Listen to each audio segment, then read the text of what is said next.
ஆண்டவராகிய இயேசு கிறிஸ்துவின் இனிய நாமத்தினாலே உங்கள் யாவரையும் நான் அன்போடு வாழ்த்துகின்றேன், வரவேற்கின்றேன்.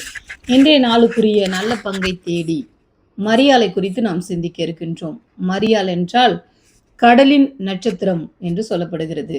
மரியாள் என்றால் கடலின் நட்சத்திரம்.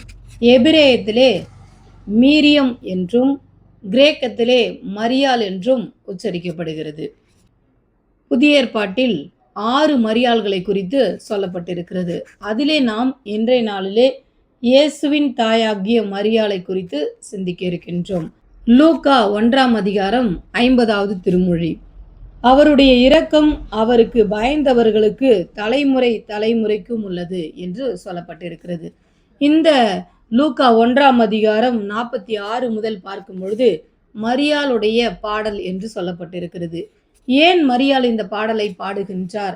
இந்த பாடலிலே அவருக்கு பயப்படுகிறவர்களுக்கு தலைமுறைக்கும் கிருபை கிடைக்கிறது என்று ஏன் சொல்லப்பட்டிருக்கிறது என்றால், மரியாளுடைய குணாதிசயம் பயமும் பக்தியும் நிறைந்த ஒரு பெண். பயமும் பக்தியும் நிறைந்த ஒரு பெண் மரியாள். என்ன பயம் என்று பார்க்கும்பொழுது கடவுளுடைய பயம் அதிகமாக நிறைந்த பெண். கடவுள் நீ பெண்களுக்குள்ளே ஆசீர்வதிக்கப்பட்டவள் என்று இறை தூதர் சொல்லும் பொழுது இது எப்படி என்று கேள்வி எழுப்பி அந்த கேள்விக்கு விடை கிடைத்த பின்பு கடவுளை போற்றி பாடுகின்ற பாடல் தான் மரியாளின் பாடல்.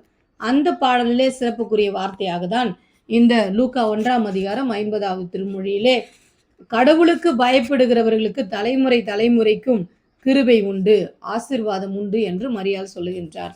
எனவே நாம் எவ்வளவு இந்த உலகத்திற்கு பயப்படுகிறோம் வாழுகிறோம் என்பதை காட்டிலும் கடவுளுக்கு பயந்து வாழும்பொழுது கடவுள் நம்மையும் நம்முடைய தலைமுறைகளையும் ஆசீர்வதிக்கிறவராக இருக்கிறார் என்று மரியாள் பாடுகிறார்.